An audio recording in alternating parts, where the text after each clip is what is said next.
XSFM입니다. I, D, W, K. 그것의 유승균 PD입니다. 언론인 개개인이 내란이 부당했다고 생각한다면 언론사는 구성원들의 뜻을 모아서 여당의 경선 성립 자체를 비판하는 것이 옳겠지만 어쩝니까? 우리 언론은 단기 기억 상실이 평생 특징인데요. 사죄 한마디 없이 18명이 나타나 출마 사태가 빈번하게 이루어지고 있는 보수정당의 오늘에 대한 시사 아저씨의 분석을 구해보는 25년 4월 세 번째 금요일에 그것은 알기 싫답니다.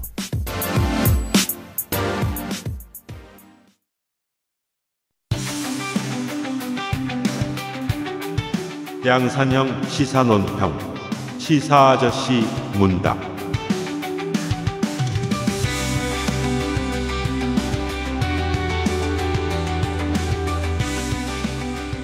이거 봐요. 인트로 순서를 반대로 써놨죠? 저는 유PD고 건조 에디터와 함께 있고. 안녕하세요. 건조 에디터입니다. 네. 수원의 자랑 시사 아저씨입니다. 수원의 자랑이시래요? 김민하공화국의 김민하입니다. 초대 총통이고 네. 네, 본디 대한민국 수원 사람입니다. 유신고 나왔나요? 아니죠. 아니야? 아니죠. 난 누구를 알고 지낸 거야? 유신고 아니죠. 그래요? 네. 난 효원고. 효원고. 네, 효원의 도시. 효원의 고장 수원이죠. 네. 네, 가보지 않은 사람은 모르는 이름입니다. 네. 네. 어제 누가 그랬어요. 자기가 살면서 본 가장 재미있는 문신. 뭐요? 효도. 제가 육군훈련소에서 착하게 살자도 실제로 본 적이 있는 사람으로서 그치 사진 찍고 싶겠다 같이. 착하게 살자랑 마음 심자 뭐 이런 것들을 본 적이 있는데 효도 짱이다. 효도. 야, 뜻도 문신인데. 것 같아. 네. 문신인데 효도. 그러면 아버지 어머니가 감동할까요? 우리 아들이 야, 효도라고 새기고 왔네. 야, 저 큰 용문신 용과 함께. 엄마 얼굴보단 낫죠. 엄마 얼굴이요? 네. 어제 하던 얘기를 정리해야 되겠습니다. 이번 주는 판매고로 보면 대문호로 불러야 하는 이문열 소설가가 김문수 캠프에 합류한. 그러니까 제가 진짜 정말 뻥 안 치고 올해에는 반드시 이문열 삼국지를 읽어야지라고 결심하고 있었거든요. 제가 삼국지 좋아하는 친구가 생겨가지고 친해지려고. 근데 다시 읽기 싫어지는 제가 상황이 돼버렸다고요. 저의 결심을 방해했다고요. 이문열 삼국지를 읽을 필요는 없어요. 그래요? 이문열 삼국지는 평역이잖아요. 그죠? 그죠. 그래가지고 이문열이 자꾸 얘기를 해요. 삼국지에서. 말이 많으세요? 이문열이 평을 합니다. 자꾸 뭐 이 자식은 어떻고 저 자식은 어떻고 뭐 이랬어야 되는 자꾸 이제 말이 많기 때문에. 그걸 제일 많이 읽는다고 하니까. 다른 걸 읽으세요. 네. 다행이야. 약속을 지킬 수 있어. 네. 차라리 3권짜리 어린이 삼국지를 읽는 것이 낫다. 그것도 좋고. 네. 민주단계를 위한 다른 삼국지도 있고요. 네. 다른 사람이 평역해 놓은. 네. 네. 그리고 이게 이제 신한국 단계를 위한 삼국지. 제가 이 기사를 읽고 이문열의 일문일답 기사를 읽고 가장 충격받은 건 이문열이 77살이라는 거예요. 30대 때 삼국지를 만들고 있던 거예요. 평역 삼국지를. 30대 때부터. 그렇구나. 야, 부지런히 살아야겠다. 큰일 났다는 생각이 들었습니다. 아니, 나는 40대지만 영포티지만은 나라를 건국했습니다. 그렇습니다. 네. 40대 총통이 된 김민하. 네. 건국의 시조예요. 12살에 부자가 된. 네.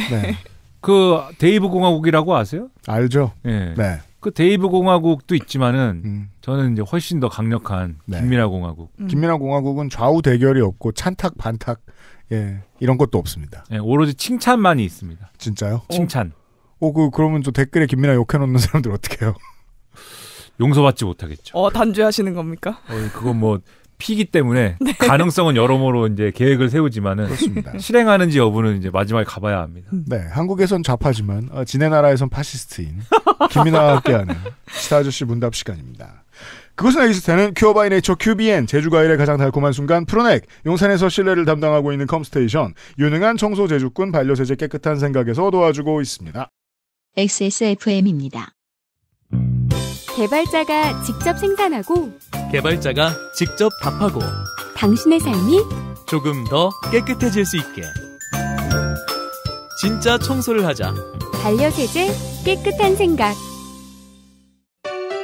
제주의 깨끗함을 그대로 담은 감귤, 그 위에 얹은 달콤한 화이트 초콜릿, 입안 가득 녹아드는 색다른 풍미, 촉촉함 속에 감춰진 바삭한 식감, 먹을수록 빠져드는 고급 천연 초코 디저트. 제주의 신선함에 달콤함을 더하다. 과일 그 이상의 맛. 오감 만족 과일 스낵 푸르넥 감귤 초코. 순행은 커스터마이징에 따라 효율 차이가 큽니다. 컴스테이션에 문의하십시오. 주식회사 컴스테이션.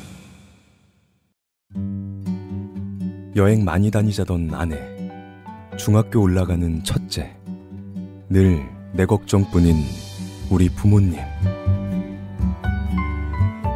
사랑하는 사람들을 위해 늘 건강하자는 그 말 꼭 지키고 싶습니다. 건강을 천연스럽게 큐어 바이 네이처 큐비엔. 큐비엔 4월 이벤트 있습니다. 4월. 5월에 뭘 사시려면 지금 준비하시면 좋겠죠. 그렇습니다. 어제도 말씀드렸지만 가정의 달 선물 사셔야 됩니다. 전 상품 4개월분 구입 시 60% 할인하는 행사가 지금 진행 중입니다. 하루에 한 포진만 맛있어서 자꾸 먹고 싶은 덴마크산 프리미엄 유산균 사르락토가 있고요. 국내 최초 면역 과민 반응 개선, 개별 인정형 원료를 개발을 하고 사용한 면역 밸런스 앤 달의 추출물. 전 개인적으로 달의 추출물이 더 맛있습니다. 좋습니다. 제 취향. 사르락토보다 더 낫다고 평하는 분이 계십니다. 네, 제 취향이고요. 건조 포함. 재입고와 동시에 수많은 사람들의 무릎을 행복하게 만들었던 관절 건강엔 MSM도 네. 모두 60% 할인하고 있어요. 4개월분 구입하시면은. 저는 벌써 5년 넘게 옆에 두고 있습니다. 네, 액세스몰에서만 60% 할인으로 만나보실 수 있습니다. 가정의 달 준비하세요. 봄 선물 혹은 스스로에게 액세스몰에서 구매하실 수 있습니다. 노동거두 김문수 후보는 출마 선언을 하고 첫 번째 공식 일정으로 어딜 갔을까요? 전태일 기념관을 갔었습니다. 여당은 그런 그가 얼마나 싫은지 경선 룰을 100% 여론조사로 1차를 정했습니다. 그랬죠. 네, 언론인들은 이렇게 평가했습니다. 이거 다 김문수 떨어뜨리려고 하는 거다. 황우여 전 비대위원장이 지금 선거관리위원장이 됐죠. 네. 그에게는 상당수 당원들이 김문수를 떨어뜨리려는 특명을 안겼다라는 소문이 있었습니다. 김문수는 떨어질까요? 근데 이제 물론 여론조사는 여러 가지 장난이 들어갈 수가 있습니다. 그래서 민주당 얘기할 때 좀 해볼 겁니다. 네. 장난을 친다고 하면 뭐 떨어뜨릴 수도 있겠으나 정상적인 여론조사를 한다고 그러면 떨어지지 않겠죠. 지금 왜냐하면 다른 여론조사들은 다른 정상적인 여론조사들을 보면은 민주당 지지층이 있든지 없든지 아무튼 간에 그 보수 유권자층에서는 김문수가 1등이지 않습니까? 그러니까 설마 그죠? 내부에서 그 계산을 못할 거란 생각은 안 들거든요. 네. 완전한 오픈 프라이머리로 해도 김문수가 이긴다는 걸 지금 알고 있지 않을까. 네, 뭐 어디서 또 다른 명태균이 나타나가지고 받고 있는 게 아니라면은. 네. 그렇기 때문에 그 1차에서 뭐 100% 뭐 일반 여론조사라는 거는 그리고 어차피 또 그게 들어가 있는 거잖아요. 뭡니까? 역선택 방지. 네. 들어가 있기 때문에 저는 뭐 그게 그렇게 뭐 김문수를 떨어뜨리기 위한 장치다 이렇게까지 뭐 생각할 수 있는 거냐. 저는 이 사람들 역선택 방지 어떻게 할지 너무 궁금해요. 예전에 역선택 방지로 뭐 아이돌 멤버 수 맞추기 뭐 이런 거 시키고 네, 그랬죠. 그랬었잖아요. 멤버 이름. 그러면 국민의힘은 역선택을 방지하려고 할 때 아이돌 멤버 수 맞추기에서 틀린 사람만 투표할 수 있게 해주면 확률이 올라가나? 어떻게 하려나? 예, 모델 나왔을 때 꼭 알아보고 그러니까, 소개해드릴게요. 여기서 성별을 물어볼 수는 없을 거 아니에요. 또. 예. 뭐 다음 중 나쁜 녀석은 그런 다음에 이제 역대 대통령들 이름 이렇게 쭉. 다음 중 는 그렇죠. 그리고 이제 그렇죠. 해보고 네. 입장하는 그런. 그렇죠. 네. 아니면 전화 면접으로 질문 뭐 누구누구 해보시오. 녹음됩니다. 네. 알려준 다음에. 네. 네. 목소리로 막 거짓말 탐지기하고. 의지가 있다면 방법은 없지 않네요. 네. 여튼 역선택 방지를 동원하긴 했지만 아무튼 100% 여론조사입니다. 그러니까 이 컷오프의 성질이기 때문에 뭐 일종의 컷오프의 성질이기 때문에 4강은 통과한다. 그렇죠. 뭐 그러겠죠. 아마도. 네. 네. 그렇다면 이제 뭐 거의 다 얘기한 것 같고 끝으로 이제 제가 궁금한 건 이런 모델을 늘 보긴 했거든요. 어떤 모델이냐면 탈당을 한 후에 갑자기 당을 만듭니다. 이름을 알 수 없는, 네. 이름을 기억하지 못할. 보통은 2달을 넘기지 않습니다. 1달도 넘기지 않습니다. 그러다가 내가 있던 당과 다른 당으로 가서 다른 큰 당의 흡수합당이 됩니다. 합당 기자회견식을 합니다. 하죠. 그리고 그 다음부터 그 당에서 열심히 살아요. 다른 당으로 이적하는 방식 중에 하나이기도 하거든요. 근데 그게 그런 정치인들의 정치 생명을 더 길게 해주는가? 무슨 성공 사례가 있나? 저희가 데이터 센트럴에서 매번 확인하고 있죠. 예. 없다는 기껏해야 저는 그 테스트를 해보고 아직까지 국회의원 자리라도 유지하고 있는 사람 이현주 의원 말고는 모르겠습니다. 양양자 의원은 왜 이러는 거예요? 국민의힘에 입당했습니다. 거기서부터는 이제 해석이 어렵죠. 개혁신당 전 원내대표 양양자 의원이 국민의힘에 입당해서 대선 경선 출마를 선언했습니다. 그러면 어떡합니까? 왜냐면은 그거를 해석하려면 그 전 단계에서 개혁신당에는 어떻게 참여하게 됐는지부터 얘기를 해야 되는데. 하긴 그러네. 네. 네. 그건 시간 낭비잖아. 네. 그 전에 정당 이름이 이제서야 기억났어요. 한국의 희망인데 네. 그 한국의 희망은 왜 만들게 됐느냐. 거기서부터 이제 설명이 필요한 건데 그러면은 한국의 희망을 만든 이유는 결국은 국민의힘에서의 공천이나 이런 것이 이제 제대로 이제 뭐 이게 꼬여서 그런 건데 그럼 양양자는 거기에 애초에 그럼 왜 몸담고 있는 거냐. 이게 그러니까 이게 이게 설명이 길지 않습니까? 네. 그래서 이분의 이 풍운함 같은 행보에 대해서 이 부분이 이제 여러모로 설명이 필요한 건데 특히 규모가 작은 정당에 이 대해서 얘기를 하기 시작하면 이거는 이제 밖에서 볼 때는 잘 이제 설명이나 해설이 잘 안 돼요, 보통은. 그러니까 내부에 있는 내부인들이 이거는 얘기를 해줘야 됩니다. 그래야지 뭐 밖에서 그런 일이 있구나 이렇게 이해를 하지. 그들의 미시사. 그렇죠. 네. 네, 정보가 없으면은 설명이 어려워요. 하지만 그건 그래요. 네. 하지만 어쨌든 합당을 할 때는 한국의 희망이라는 걸 따로 만들어서 양양자 씨가 한국의 희망이라는 걸 따로 만들어 가지고 합당을 할 때는 어쨌든 뭐 살 길이 없으니까는 합당을 하게 되는 거 아니에요? 이 과정이라는 게.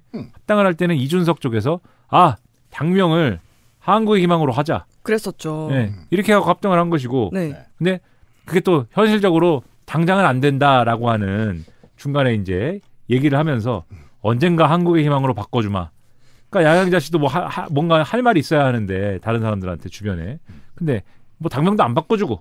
네, 그런 상황에서 허은하 대표한테 하는 걸 보니까 이거는 뭐 얄짤도 없다 이거는. 그렇죠. 네, 그런 상황에서 이미 자기 사람 꽂아 넣으려다가 실패한 얘기는 다 소문이 난 뒤입니다. 양양자 의원이. 네. 네. 그러니까 이런 상황에서 여기서 뭐 죽도밥도 안 되는데 내가 여기 있어야 될 이유가 있는가? 차라리 더 큰 곳을 향해서 가야 한다. 뭐 이런 대충 큰 줄기는 뭐 이런 얘기에 이제 자잘한 이제 여러 가지 얘기들이 들어있는 형태겠죠. 그렇습니다. 참고로 지난 총선에서 3% 정도인가 득표했었습니다. 네. 선거비를 못 돌려받았죠. 그런 분까지 있습니다. 대충 한 번씩 국민의힘에 경선 참여하시는 분들은 다 얘기했습니다. 그렇네요. 근데 그때 한국의 희망을 만들 때도 선거철 되면은 그런 거를 한다 그러면 온갖 설들이 막 나와요. 온갖 설들이 나와가지고 저게 나중에 뭐 친윤 이 어떤 윤심에 실려 있는 윤석열 신당의 무슨 베이스가 될 것이다 라든지 무슨 뭐 온갖 여의도발 썰들에 그런 대상이 막 되거든요. 나중에 뚜껑 열어보면은 아무것도 없습니다. 아무것도 없다. 뭐 김한길의 무슨 흉계가 작동을 하는 과정이라는 등 무슨 뭐 온갖 얘기를 하는데 뚜껑 열어보면 아무것도 없어요. 네. 그렇게 생각하시면 됩니다. 그렇습니다. 그 광경을 지금 그걸 다시 한번 확인하는 것이다. 네. 아무것도 없었다. 그 유명한 노래 있잖아요. 뭐요? 아무것도 없잖아. 그게 무슨 노래야? 네. 이번엔 저만 모르지 않아서 다행이다. 네. 그런 노래 몰라요? 몰라요. 김민하 공화국에서 유행하는 노래인가 봐요. 장기하와 얼굴들 노래예요? 네. 장기하와 얼굴들이야. 네, 저기 뭐가 있다고 그래서 사막을 건너서 여기까지 왔는데 아무것도 없잖아. 그런 가사네요. 네. 장기하적 사고네요. 돌아갈 수도 없잖아. 이렇게 그렇죠. 끝나요. 돌아갈 수도 없다. 이게 지금 그 일명 3김이라 가지고 김만 쓰기 어려워가지고 지금 기자들이 애를 먹고 있죠. 아마도 이게 지금 김동연 지사가 조선일보하고 이번 주 초에 인터뷰를 한 모양입니다. 네. 이런 질문을 했어요. 이재명 후보가 개헌보다 내란 종식이 먼저다라고 했죠. 그랬었죠? 이것도 뭐 익숙한 풍경입니다. 네. 개헌을 하자고 하면 1등 후보는 안 한다고 합니다. 네. 네.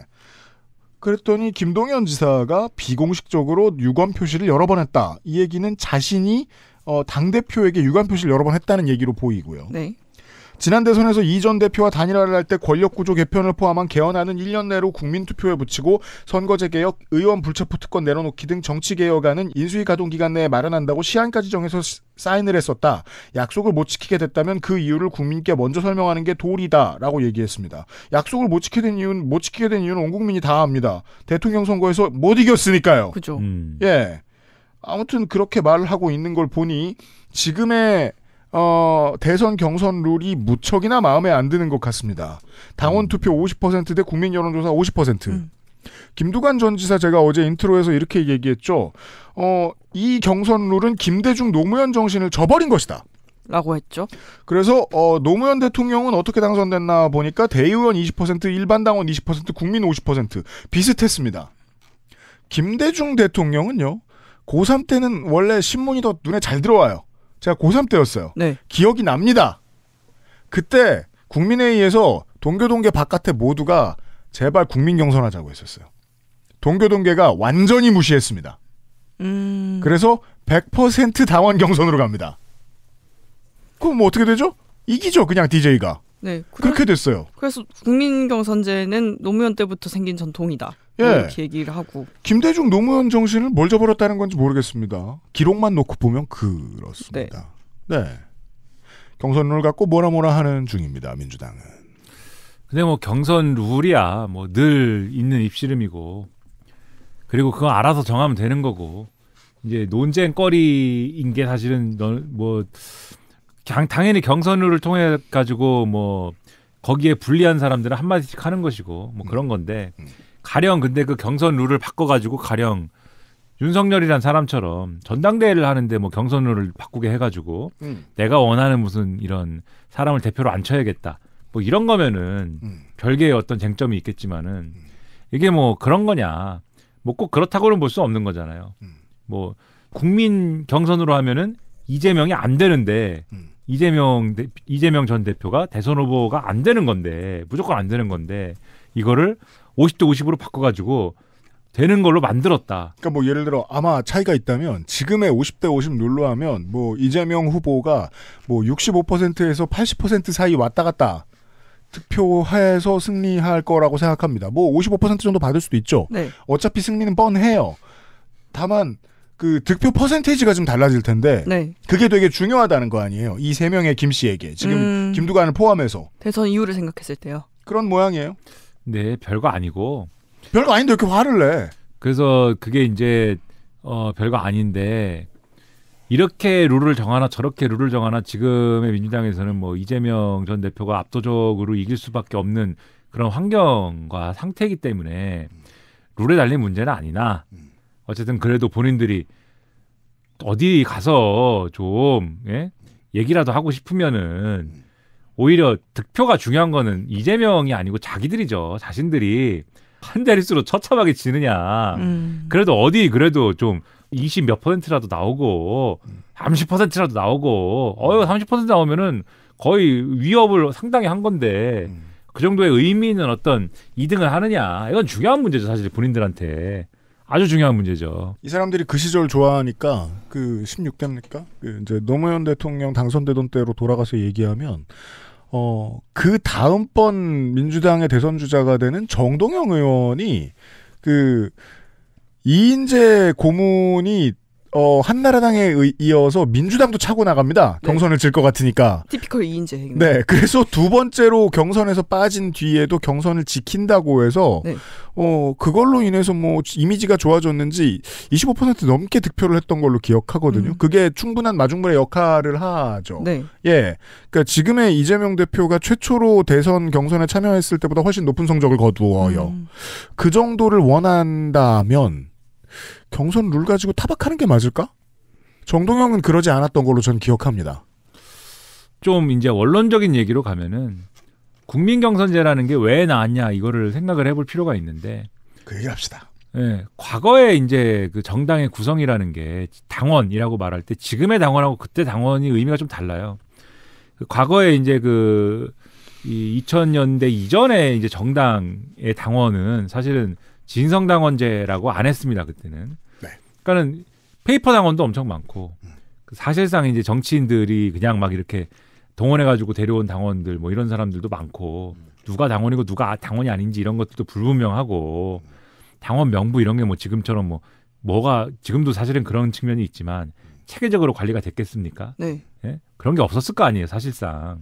막 하는 거예요, 그냥. 그때는 당원 어떻게 끌어모으느냐. 네. 그래서 그런 것들이 이제 미비했기 때문에 사실상 위에서 당원 경선으로 한다 하더라도 뭔가에 대해서 당원 경선이나 뭐 이런 걸로 한다 하더라도 사실상 주요한 직책에 있거나 주요한 권력을 갖고 있는 사람들의 의사가 먹히는 그러한 뭐 방식으로 하는 겁니다.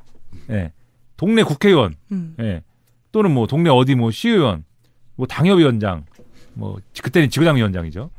아니면 뭐 보스, 개파 보스 이런 사람들 위주로 어쨌든 결정하고 방침 내려서 하는 거예요. 결국은 네. 그건데 2002년에 국민 경선을 한 거는 그 구조를 깨겠다고 한 거죠. 그죠. 그런 테스트였습니다. 그렇죠. 그래서 이거는 그런 당의 기득권 구조가 있는데 그 기득권 구조를 이 뭐 정치 개혁을 얘기하고 뭐 이런 후보도 있고 하니까 그런 흐름을 받아들여서 그런 당의 기득권 구조를 깰 수 있는, 그러니까 원래 당의 기득권 구조에서는 선택할 수 없는 그런 후보를 선택할 수 있게 하는 방법으로 네. 이거를 열어보자.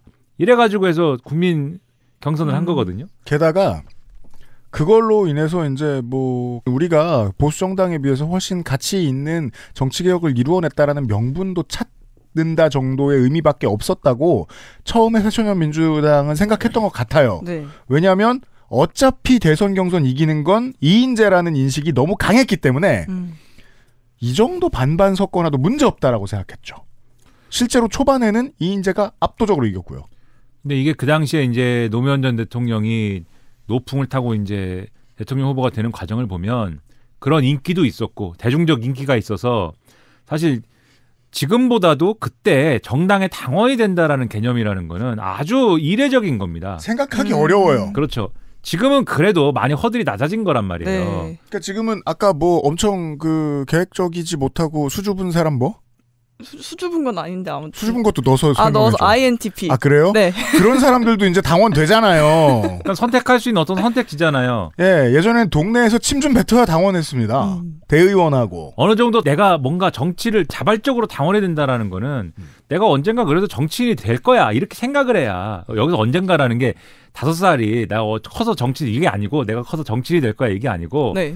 한 40대 50대 이렇게 좀 된 분이 시의원이라도 출마할까 이렇게 해야 사실은 이게 당원이 되는 거거나 아니면 그러고 싶은 사람이 당원 가입 좀 해줘 이렇게 해야 당원이 되는 거거든요. 굉장히 달라졌네요. 네, 근데 네. 이게 그런 거였는데 그때 국민선거인단을 한다라는 개념이 있으니까는 그때 어떻게 한 거냐면은 그냥 국민선거인단이 그냥 와가지고 뽑은 게 아니라 일회용 당원을 다 가입을 시킨 거예요 그때. 네. 그게 국민선거인단이에요. 그게 국민선거인단 뭐 4만 명 좀 안 됐던 걸로 기억하는데 네. 그때 이제 노풍이 불었다는 걸 그 전부터 느낄 수 있었던 이유 중에 하나가 몇백만 명이 신청을 합니다.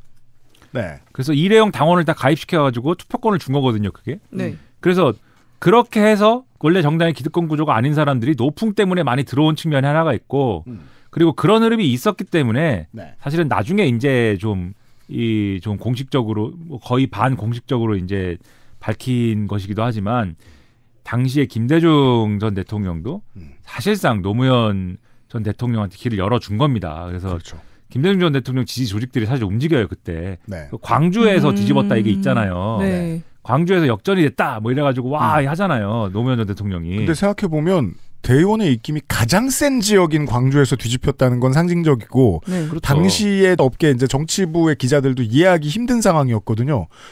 왜냐하면 그 전 몇 년 동안 몇 번의 전국 선거를 승리로 만들었던 이인재를 황태자라고 불렀단 말이에요 민주당에. 네. 예, 다른 당에서 왔든 말든 그런 사람을 대통령이 찍어내렸네? 라는 결과를 받아들이기가 힘들었어요 기자들이. 거의 그때 이제 김대중 전 대통령의 일 지지하는 외곽 조직 뭐 줄임말이 뭐 연청 이런 거 있는데 이 플레임을 지금 잊어버렸는데 아무튼 그런 조직들이 이제 움직였다 이런 정황들이 있다고 그때도 많이 얘기를 했어요. 그래서 그런 게 합쳐지면서 이제 사실 만들어낸 게 노무현 전 대통령인 거고. 그래서 그런 정당 구조에서 국민 경선을 통해 가지고 이 의회에 어떤 걸 만들어내자. 이런 거는 의미가 있어요. 그런 거 의미가 있는데. 근데 이제 시간이 많이 지나면서 이제는 국민 경선이 일반화된 상황에서 지난번 이 2012년 그다음에 2017년 요런 때는 이제 각 후보들이 국민 경선을 하기 위한 선거인단을 얼마나 많이 모집하는지에 대해서 막 이제 세가시용이 이제 되는 측면들이 있는 거고. 그래서 모집을 엄청나게 시키고 그다음에 아까 말씀하신 것처럼 국민들이 생각하는 이 정치의 정당의 당원이 된다든가 정치에 참여한다든가라는 인식이 좀 달라진 측면들이 있습니다. 그러다 보니까 국민 경선을 실시하더라도 이미 당원인 사람들도 이제는 많이 늘어났고 상대적으로 그런 측면들이 있어서 이제는 오히려 이제 다른 부정적인 영향을 걱정할 때가 아니냐 이런 얘기들을 하는 사람들이 이제 생긴 거예요. 근데 이게 이재명 전 대표 지지자들이 많이 드는 예가 지난번 경선할 때 이제 이낙연 효과 이런 거죠.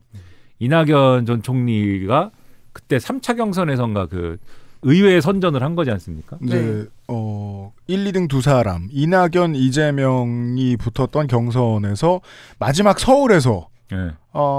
이낙연 대표에 대한 표가 쏟아져 나오죠. 예, 근데 뭐 이제 그 중에는 이제 추가로 모바일 표도 있었다고 하고 했는데 네. 그게 이제 갑자기 변심해서 쫓아간 시민들이 얼마나 계셨는지 모르겠다라는 의혹을 제기하는 사람들이 많았고, 예, 확인되진 않는데. 표준 분포에 맞지 않는 결과가 막판에 나왔다는 건 맞다. 네. 그렇죠. 네. 그래서 뭐 그게 뭐 조직적으로 뭐가 움직였다 뭐 이런 얘기들이 많이 있는데 보수 언론에서 요새 많이 얘기하더라고요. 네. 네. 근데 이제 오늘날의 상황을 지금 같은 상황을 보면은 소위 말하는 이제 극우 시위대 뭐 이런 분들도 아주 이제 지능화된 어떤 그러한 움직임들이 많이 있고 조직화돼 있고 지능화돼 있는 그런 움직임들이 많이 있고. 네. 그게가 오늘의 주제예요. 네. 그런 상황들이 상존을 하고 있는 특히 이번 조건은 이제 그런 거 아니겠습니까? 그렇다고 하면은 그러면 이게 지금 대선 후보를 선출해야 할 때 그냥 문을 열어가지고 누구나 당장 일회성으로 당원 가입을 쭉 해가지고 투표권을 받을 수가 있습니다. 이렇게 하는 것보다는 권리당원에게 좀 더 이제 지금 어쨌든 간에 당원 가입의 어떤 그러한 허들은 네. 과거에 비해서 상당히 낮아져 있으니까 이분들에게 권리를 충분히 이제 부여하는 것이 맞지 않겠느냐. 이런 논리가 제가 볼 때는 그렇게까지 이제 근거가 없는 논리는 아닌 거거든요. 그리고 이런 게 사실은 이전에 이제 대선이 가까워지는 시점에서 충분한 논의를 거쳐서 뭐 룰의 변경이나 이런 것들이 이루어졌으면 좋았을 텐데 뭐 불법 계엄을 뭐 이렇게 선포를 하고 이 난리를 겪는 과정에 대선이 뭐 이렇게 갑자기 떨어질 줄 뭐 알았던 것도 아니고 네. 그런 또 한계가 있는 거 아니겠습니까? 그럼 이런 것들을 종합을 해보면은 이런 것들에 대해서 이제 어느 정도는 대선 주자들이라고 하는 분들도 수용할 필요는 있는 거 아니냐 이런 생각이 들어요. 그러니까 이게 아까도 최대 전제는 뭐냐면 이 경선룰 변경을 통해 가지고 승패가 막 뒤집힐 정도의 굉장히 예민한 첨예한 문제였다라고 하면은 그건 다시 한번 뭐 여러 가지 대안을 논의해 볼 필요는 있지만 뭐 그런 것도 아니고 이게 그런 것도 아니라고 한다면은 이런 사정들을 한번 고민해 볼 필요가 있는 건데. 그러네요. 다만 이제 이런 부분들은 있죠. 이게 너무 좀 무리하다고 하면은 대안을 주장할 수는 있어요. 가령 김경수 전 지사 같은 경우에는 그 얘기는 하더라고요. 뭐요? 일반 당원 정도면 그러니까는 네. 권리당원 아니고 권리당원에 이르지는 못하고 이게 뭔가 돈을 뭐 내기는 했는데 네. 지금 당권을 유지하지 못하는 일반 당원의 경우 이거는 뭐 조작일 수는 없는 거 아니냐. 어쨌든 당원 가입한 지 오래됐다고 하면은 그러면 그런 좀 기준을 세워가지고 일반 당원까지는 어떤 권리를 줄 필요는 있었던 거 아니냐 이 얘기를 하는데 저는 그런 정도의 절충은 또 할 수 있었던 거 아니냐. 이게 뭐 경선 룰을 가지고 너무 논쟁이 이제 뜨거워지거나 하는 부분이 있었다면 네. 그런 정도는 또 절충을 할 수 있었던 거 아닌가 싶기는 한데 어쨌든 간에 이 정도의 절충이 안 됐다라고 해서 나는 뭐 못하겠다 뭐 이렇게 가는 거는 제가 볼 때는 사람들이 볼 때는 그렇게까지 명분은 없지 않나 싶은 부분이 있고 김동연 지사도 어쨌든 경선 룰은 수용하기로 한 거 아닙니까? 그리고 김경수 전 지사도 경선 룰 수용하기로 한 것이고. 그렇죠. 아무튼 아쉽다의 방점은 찍고 말했습니다. 네. 그렇다고 하면은 경선 룰에 대해서 계속 뭐 얘기할 뭐 그럴 뭐 어떤 내용이 뭐 있을까? 그거 의문인 거예요. 그래서. 그러니까 앞에 쭉 말씀드린 게 정당 구조의 변화에 대한 명분의 문제. 그다음에 경선 룰을 바꾼다라고 해서 결과가 뭐 드라마틱하게 바뀌지도 않을 것 같은데 그러한 부분에서 주장하는 거에 어떤 실리의 문제, 이런 두 가지 문제를 갖고 얘기를 해도 그렇게까지 반발할 필요성은 있는가? 결국 맥락을 보고 얘기해야 되는 거지. 그냥 단순히 룰만 딱 놓고 비교해서 왜 바뀌었느냐라고 말할 수 있는 건 아니라는 거네요. 그렇죠. 종합적으로 판단할 필요가 있는 거 아니냐. 어제 이 시간에는 이제 보수 정치가 왜 이렇게 너절해지고 멍청해지고 비겁해졌는가? 근데 이제 그 와중에서 무슨 셈을 그렇게 열심히 하고 앉았는가? 이 정도를 얘기했는데 광고를 듣고 와서는 그 민주주의의 고도화는 어떻게 이룰 수 있겠는가? 경선 시즌에 생각하면 좋을 얘기를 좀 했으면 좋겠습니다. 제가 이걸 보면서 생각난 게 있어가지고요. 근데 이제 뒤를 그 다음부터 말하면 돼요. 근데 이제 뒤에 있었던 이야기를. 네. XSFM입니다.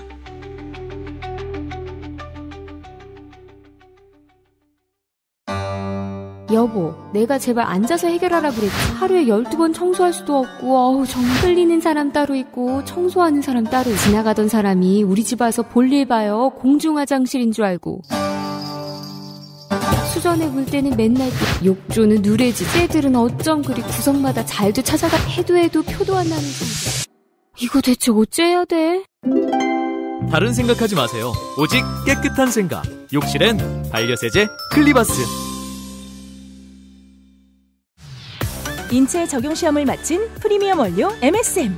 관절 건강엔 QBN. 제조원 주식회사 우리바이오, 유통판매원 주식회사 헬릭스미스. 스포츠카처럼 강력한 사양의 하이엔드급 PC. 고가의 장비들을 내 손으로 조립하는 일, 시간과 열정, 꼼꼼함과 치밀함이 필요합니다. 초보라면 부작용으로 몸은 관절염을 얻거나 쿨러는 물이 새게 될 수도 있습니다. 컴스테이션을 고민해 주십시오. 이달의 PC로도 커스텀 사양으로도 빠르고 견고하게 만들어드립니다. 액세스몰과 010-8279-5568 컴스테이션을 만나보세요. 주식회사 컴스테이션. 제주의 신선함에 달콤함을 더하다. 과일 그 이상의 맛. 오감만족 과일 스낵 푸르넥 감귤 초코. 광고 푸르넥 광고입니다. 네, 봄에는 상큼한 간식이 필요합니다. 이제 그 김민아 공화국 본방을 보면 되게 먹방하기 좋은 구도로 그래요? 돼 있어요. 예, 그 채팅도 쭉쭉 올라가고. 네. 예. 먹방 하려면 테이블 하나 잠깐 더 놔야 됩니다. 근데 나는 그 생각도 해서 작은 테이블도 있다 나는. 이거 준비가 많이 돼 계획이 돼 있다. 네. 먹방을 계획한 바는 없지만 계획은 다 역시 머릿속으로 머릿속으로 다 그 가능성이나 이런 건 다 상정을 하고 있다. 책상은 일단 있어. 네. 머릿속에서는 상정은 다 하고 있다. 김민아 공화국은 천조국이에요. 네. 나중에 푸르넥 사다 보내드리죠. 네, 그럼 푸르넥을 먹을 계획도 할 수는 있다. 라는 것으로. 아무튼 푸르넥 같은 상큼한 간식이 필요할 때입니다. 피크닉 갈 때 이런 거 있으면 정말 좋죠. 좋습니다. 원적외선 복합 건조로 만들어낸 프리미엄 간식 푸르넥. 건조했네. 네, 건조했어요. 제주도 여행길에 공항에서 만나던 수많은 감귤 초코릿이라고 쓰셨어요. 표기가 초코릿이라고 써 있는데 이게 그 공항 물건들의 한글 표기가 되게 국제적이라서 우리한테 어색한 경우가 있죠. 그런 표기를 흉내낸 듯하네요. 그러니까 틀리지 않은 표기 같아서 너무 웃겨 지금. 네, 김포공항에서 분명히 본 적이 있는 이런 표기입니다. 보통 이럴 땐 감귤이라고 쓰지 않죠. 밀감이라고 쓰죠. 밀감 초코릿. 그렇습니다. 네. 그리고 밑에 어색하게 만다린 이렇게 써있던데. 이게 이렇게 재밌는 얘기인가? 초코릿이라고 썼다는 게? 제 취향이에요. 초코릿 개웃기잖아. 아니 왜죠? 솔직히 좀 걸리지 않아? 야 영어를 못해서 그런가? 난 그렇게까지 재밌지는 않는데. 초코릿 제 취향이에요. 아무튼 감귤 초코릿 좀 으뜸이라고 하시고요. 네. 그렇고요. 생과일을 사용하고 과일 이외의 것은 아무것도 첨가하지 않은 순수 과일칩과 화이트, 다크 초콜릿, 요구르트, 콜라와의 적절한 믹스를 통해서 다양한 종류를 구비하고 있습니다. 그렇습니다. 저 이거 4개 다 먹어봤는데 다 괜찮고요. 의외로 콜라도 괜찮아요. 비싸지만 납득되는 맛입니다. 액세스몰에서 제주의 맛을 느껴보세요. 저는 늘 이걸 술안주로 드시기를 추천드립니다. 매우 그렇습니다. 액세스몰에서 제주의 맛을 느낄 수 있습니다. 푸르넥이 있어요. 로제 와인이랑 드세요. 좋습니다.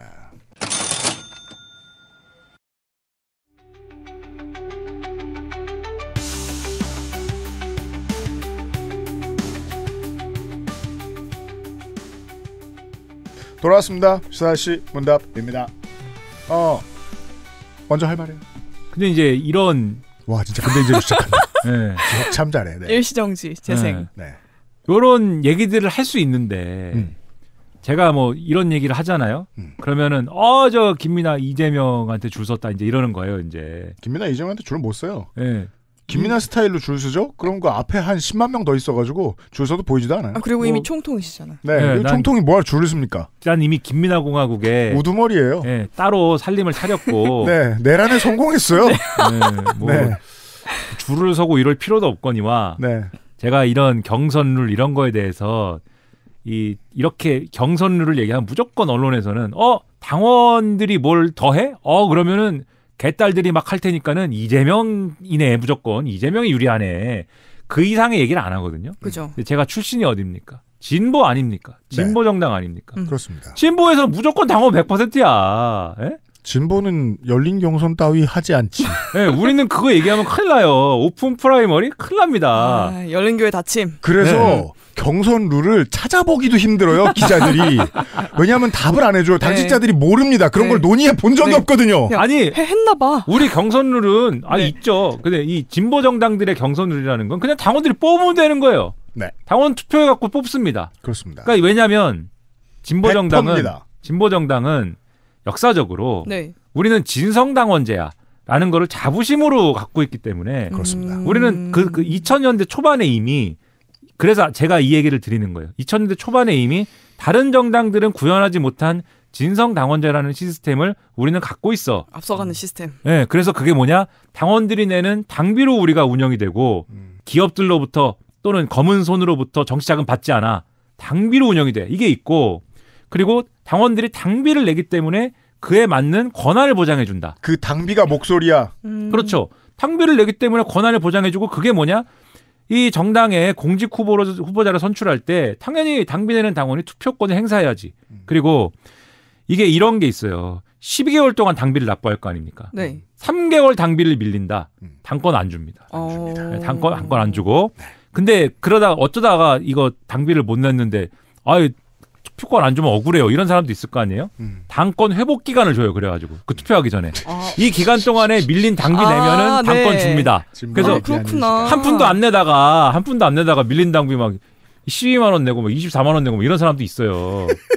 그러니까 그거 무슨 전화 옛날에 못 먹고 못 살 때 핸드폰 막혔다가 다시 개통하는 것 같은 그런 소리 아니야. 노조랑 똑같네요. 그렇죠. 노조도 조합비 연체되면은 뭔가 할 수 있잖아요. 그런 식이죠. 그러니까 저 같은 사람은 그런 환경에서 지내온 사람들 입장에서 보면은 경선룰이 뭐 여론조사 50%에 당원 50%로 한 게 뭐 그렇게 그게 이상한가? 이런 느낌이 드는 거는 사실 자연스러운 겁니다. 제 생각에는. 그래서 이런 뭐 이렇게 많이 열어줘라는 생각이 들죠 오히려. 근데 뭐 그거는 또 큰 정당이니까 뭐 그렇게 할 수도 있을 텐데. 큰 정당 얘기는 달라요. 네, 큰 정당이니까 뭐 그렇게 할 수도 있을 텐데 그게 그렇게 뭐 예를 들면 이재명의 음모고 이재명이 조금이라도 뭐 지기 싫어갖고 하는 일인가 뭐 그런가? 그러니까 이런 느낌이 있어요 일단 그런 느낌이 있는데 아무튼간에 그런 해설을 할 수 있는데 어쨌든 언론은 다 뭘 얘기하느냐 지금 오늘 쭉 보니까 다 뭘 얘기하느냐 경선 룰은 이제 더 이상 얘기도 안 하고 경선 룰 때문에 김두관 전 의원이 안 한다는데 그럼 뭘 하는 거지? 탈당해갖고 무소속 출마하나? 그러면 그게 뭐지? 탈당해갖고 무소속 출마를 하면 거기에 누구들이 기다리고 있습니까? 우리 친구들이 기다리고 있어요. 이 친구들 누굽니까? 올지 안 올지 모르는 덕수를 기다리며. 그렇죠. 덕수를 기다리며 한덕수. 끝판왕. 네. 덕수를 기다리며 한덕수. 그다음에 아직 결정을 했는지 안 했는지가 피어서 모르는 유승민. 제멋대로 해석을 하자면. 염색 안 하는 유승민. 염색물이 다 빠진 유승민. 뭐 이런 사람들이 기다리고 있는 것 같고 또 누가 기다리고 있느냐. 제가 아직도 당명을 잘 못 내오는 새미래민주당. 새미래민주당. 네, 새미래민주당이 이미 운을 띄워놓은 게 있어요. 전병헌이라고 하는 사람이. 그렇습니다. 개헌을 해야 되고 반 이재명 그 연대를 위해서 우리가 뭉쳐야 합니다. 그러니까 이런 거. 그렇죠. 그럼 그거를 뭐 하겠네. 근데 그걸 전병헌으로 하지 않을 것 같고 역시 이낙연이 나와야 되지 않나? 네. 그래서 이낙연이 나와야 한다.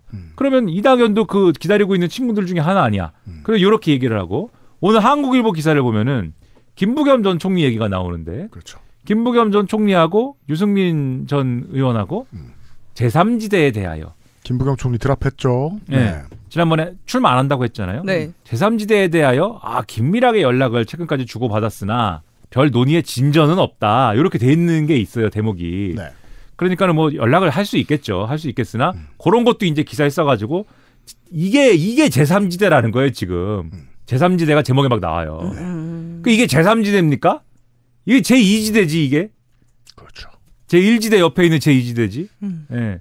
왜냐하면 그들은 결국 끝판왕이 되어 누군가와 단일화를 하기 위해 존재할 테니까. 그렇죠. 그리고 그거는 결국 다 뭐다? 민주당 집권을 어쨌든 막아야 되지 않겠는가 뭐 이렇게 하는 거지 않습니까? 그게 그 현상에 대해서 잘 알고 싶으면 이제 저쪽이 싫어서 투표하는 민주주의라는 이제 책이 있다. 네. 그걸 읽으면 된다. 압류. 그래서 그거 읽었어요? 그거? 집에 있어요.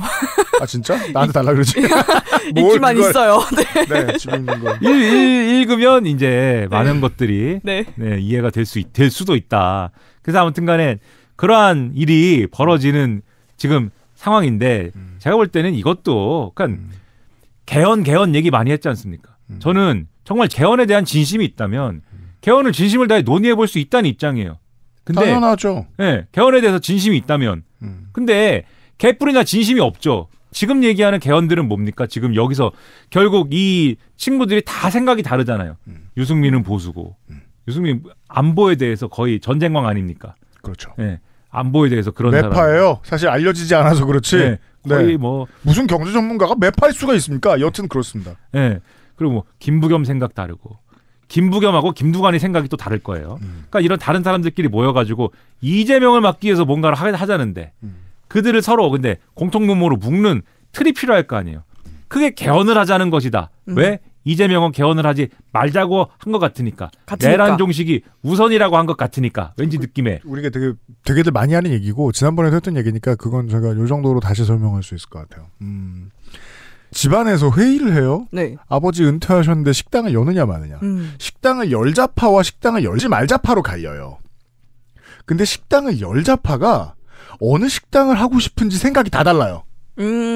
네.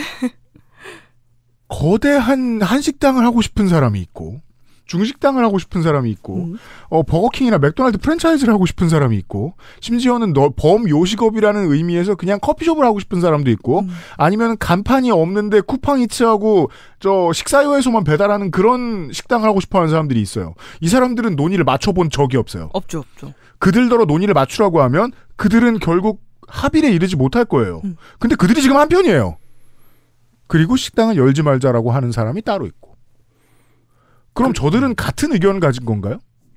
그래서 제가 볼 때 이런 식으로 얘기를 하면은 성공한 적이 한 번도 없습니다. 네. 그래서 이거는 그리고 기사를 잘 보면은 김두관 전 의원이 뭐 내가 무소속 출마해갖고 제3지대에 갈 거야 라고 하는 것도 아니고 예.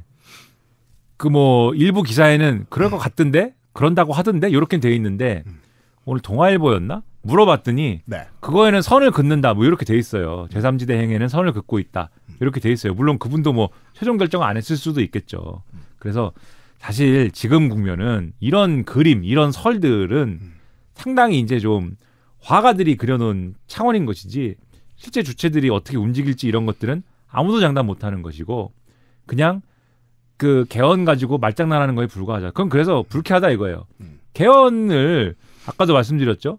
개헌을 갖고 장난을 치고 개헌을 가지고 진심으로 할 생각도 없으면서 이거 개헌하자는 사람들이 이렇게 합니까? 이렇게 하면 개헌이 되겠어요 이게? 더 안 되죠 개헌이 이렇게 하면은. 네, 그리고 개헌이라는 거는 개헌이라는 범주에 무조건 권력구조 개편만 들어가는 게 아니잖아요. 권력구조 개편은 이렇게 하나 저렇게 하나만 하는 얘기거든요. 그거는 지금 상황에서는 그런 얘기가 아니고 진심을 다해서 논의를 할 생각을 해야지. 네? 아무튼간에 이런 식으로 해서 되는 일은 하나도 없다. 네. 제3지도 아니다. 사기다. 네.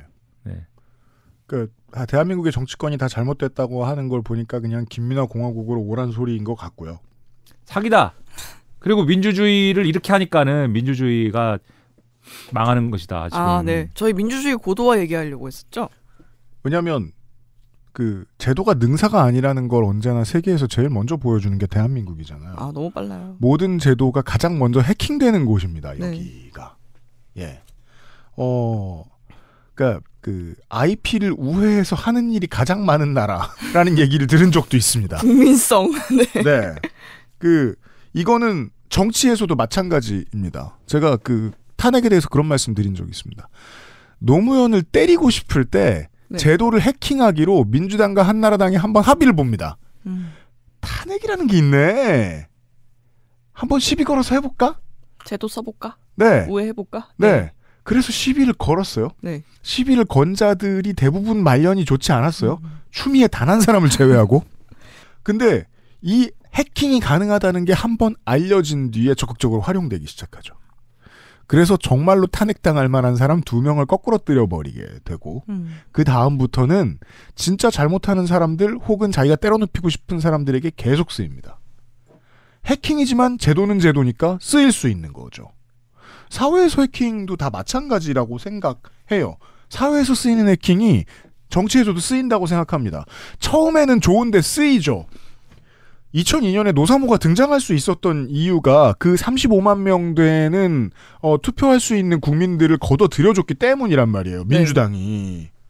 개혁 세력의 등장이 국민 경선을 통해서 이루어집니다. 국민 경선이라는 해킹이 있었던 거네요. 일종의. 네. 하지만 그 당시의 정의에서 놓고 보면 그 당시에 정의로운 사람들은 어떻게 생각했을까? 기성 정치 제도가 그저 오히려 해킹이었달까요? 민주주의를 해킹했달까? 왜냐하면 대의원은 기본적으로 지역구의 지구당 위원장, 그 동네 국회의원의 슬하에 놀아나고 그의 권력을 등에 업은 다음에 지역의 이권 사업을 하는 열심히 돌아다니는 밝은 사람들의 모임과 같은 거였어요. 네. 그 대의원을 얼마나 많이 버스로 실어 나를 수 있느냐가 실제 권력과 통했고 그 대의원 제도가 민주적이지 않았기 때문에 새로운 화이트 해킹으로 국민 경선이 등장할 수 있었습니다. 네. 근데 23년이 지나오면서 보니까 당원들이 선택을 해줄 것 같지 않은 사람들이 이름을 알 수 없는 사람들을 유권자로 둔갑시켜서 쓰는 방식으로 해킹이 된 거예요. 역전이 된 거예요. 이 대의원제와 국민경선제는 그래서 그 당시에는 대척점에 서 있었단 말이에요. 이게 해소되는데 20년이 더 걸립니다. 2023년부터 이재명 당대표가 들어오고 나서 민주당이 대의원제를 해체하기로 합니다. 그때 반명계는 정말 결사항전을 했었습니다. 그러면 자기들이 봤을 때는 모든 반명을 다 거꾸러뜨리는 마지막 도끼질이라고 보였기 때문에. 그 상황이 반전된 지 진짜 얼마 안 된 거군요. 그러니까. 저는 그렇게 생각합니다. 구체제의 문제점을 해결해냈는데 구체제의 문제점을 처음 해결했을 때 썼던 임시방편도 해킹이 된 거 아니냐. 왜냐면 이건 이제 여론조사 전문가들도 올해부터 느끼기 시작했다고 신선 수장이 얘기해줬잖아요. 네. 이상한 수치들이 들어온다. 그 이상한 수치들은 광화문을 더 물결치게 만들었고 김문수를 대선 후보로 만들어 놓고 사라졌잖아요. 지금 갑자기 신기루처럼. 이제 여론이 알 수 없는 숫자로 끼어들어서 노이즈를 집어넣는 게 이상한 일이 아닌가 보다. 그러면 이때부터는 오픈 프라이머리를 다시 생각해 볼 때는 됐다. 라는 거죠. 예전에 지난주에 나왔던 임경빈을 내가 처음 만났던 얘기, 방송작가 유니온, 방송작가 노조 실무자로 처음 만났어요. 제가 네. 임경빈한테 처음 받았던 명함은 방송작가 유니온 전략기획실장 뭐 이런 이상한 이름이었어요. 옛날 이야기. 네. 그때는 방송작가는 어디에나 있는 비정규직이잖아요. 그래서 모든 사람의 권리를 보장해줘야 되고 아직 우리 가입한 노조원이 별로 없으니까 누가 와도 다 해줬어요. 모든 소원 수리를 다 처리해줬어요. 근데 결국 그 노조에 들어가서 같은 소리를 계속 내고 싶고 권익을 보호받고 싶으면 노조에 가입해야 되잖아요. 그래서 같은 얘기를 2번 들고 찾아오면 안 도와줬다는 거예요. 그다음부터 노조에 가입하라고 하는 거예요. 예. 당에서 계속 투표권을 쓰고 싶으면 이 당에 영향력을 행사하고 싶으면 당원이 되라. 당비를 계속 내라. 진보신당이 하던 것만큼 세게는 안 굴 테니까 당비를 내라. 제가 얘기한 민주노동당 때부터. 민주노동당 때부터. 네. 지금까지 봤을 때는 그나마 해킹의 여지가 가장 적거든요. 한국인은 한 달에 7,900원이냐 9,900원이냐를 가지고 OTT를 갈아타는 사람들이에요. 욕도 엄청나게 해요. 4,900원을 받으면서 지금 야구가 끊기는 게 말이 되냐고. 열정적이죠. 고작 4,900원밖에 안 내면서 4,900만 원도 아니고. 2000년대 초반에 민주노동당 당비 10,000원이었습니다. 10,000원. 네. 당시 물가로요. 그거 가지고 막 뭐라고 진상 떨 수 있을 정도로 그 돈이 매달 나가는 돈이면 엄청 소중한 사람들입니다. 그렇죠. 다른 데는 잘 쓸 수 있어도. 예. 그럼 그 돈을 내는 사람한테 진성당원이라고 불러주는 게 이상한가? 그 사람의 온전한 한 표를 가장 무겁게 받아들이는 게 이상한가? 해킹될 여지가 가장 적지 않나? 내가 여기다가 노이즈를 집어넣으려고 한 달에 돈을 내지는 않을 테니까. 근데 이런 거는 있어요. 요런 이제 부분에 대해서 어쨌든 뭐 팬덤 정치가 있지 않느냐 뭐 이런 주장을 할 수 있는데 그 부분은 별개의 논의가 필요하다. 항상 저는 그런 말씀을 드립니다. 그러니까는 당원들이 어떤 편향된 집단이잖아요. 당원이라고 하는 사람들은 공통된 어떤 정치적 인식을 갖고 있는 사람들이기 때문에 거기서 뭐 챔버 이펙트나 이런 게 일어날 수 있죠. 당연하죠. 네, 일어날 수 있어요. 그러면은 그 부분은 야 당원이라는 집단이 지금 편향적인 인식을 갖고 있기 때문에 이 당원이라는 집단을 예를 들면은 이 의견의 반영 비율을 임의적으로 줄이고 뭐 그다음에 요걸 섞고 저걸 섞고 뭐 임시 방편적으로 할 수는 있겠지만은 그거를 궁극적으로 그렇게 해가지고 뭐 해결할 수 있는 문제가 아니지 않습니까? 네. 그게 아니라 이 편향된 인식을 그러면 바꿀 수 있는 여러 가지 정치적 행위들이 필요한 거잖아요. 그러니까 정치적 행위를 해야 되는 것이지. 가령 정치인들이 왜 정치인입니까? 그 정치를 하라고 정치인들인 거잖아요. 그 팬덤적인 인식, 팬덤적인 행위들이 당에 예를 들면은 지금 피해를 입히고 있다. 그러면은 그 인식과 그 행위들에 대해서 그 하지 말라고 하는 설득을 하고 그거에 대해서 뭐 맞서 싸운다든지 이런 게 작동을 해야 되는 거죠. 그런 것을 하지 않고 그냥 저 사람들하고 싸워서 이 팬덤화된 사람들하고 싸워서 내가 나중에 뭐 공천받는데 지장이 생기고 내가 뭐 예를 들면은 다음에 선거에 나갈 수 없게 되기 때문에 내가 지금 몸을 사리고 무조건 저 사람들이 맞는 얘기하는 걸로 만세 부르고 뭐 이렇게 해야 된다. 이렇게 가는 거는 정치인으로서의 어떤 소명의식이 없는 것이고 그런 거죠.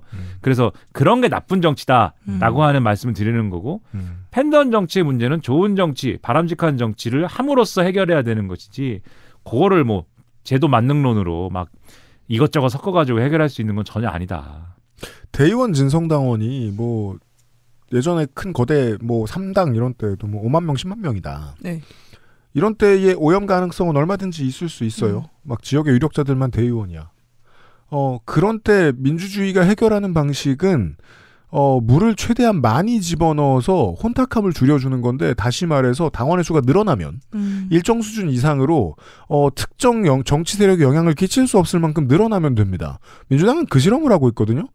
당비를 계속해서 내는 사람들이 240만이 좀 넘어갔죠. 그래도 여전히 이 질문은 가능하다는 거예요. 그러면 그 240만이 잘못된 팬덤 정치를 해서 240만이 나라를 잘못 이끌면 어떡하지? 뭐 250만이라고 하기도 하고 막 그런데. 네.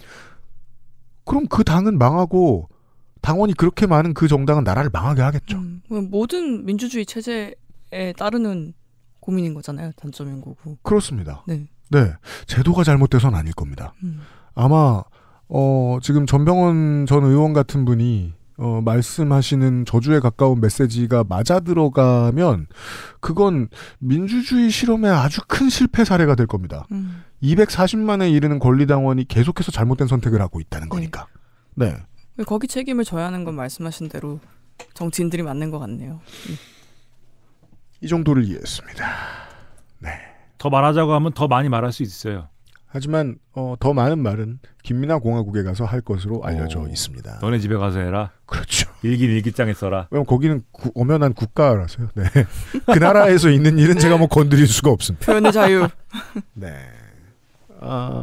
경선 얘기를 줄줄이 읊었던 이번 주간의 시사 아저씨 문답이었습니다. 시사 아저씨와는 곧 또 다시 만나 뵙겠고 시사 아저씨를 정기적으로 만날 날도 있을지도 모르겠습니다. 요즘 덜 바빠진다는 소리를 얘기를 들었는데 사실은 안 그런 것 같네요. 가만 보니까 계속 바빠요. 통치를 하셔야 되니까. 네, 통치돼야 돼. 공화국은 이제 아침마다 신문을 들고 스터디 윗 미 하시는 거예요? 우리 뭐라고요? 스터디 윗 미 하시는 거예요? 제가 일방적으로 가르치죠. 네, 강론인 거예요? 우리 시민들을 일방적으로. 네.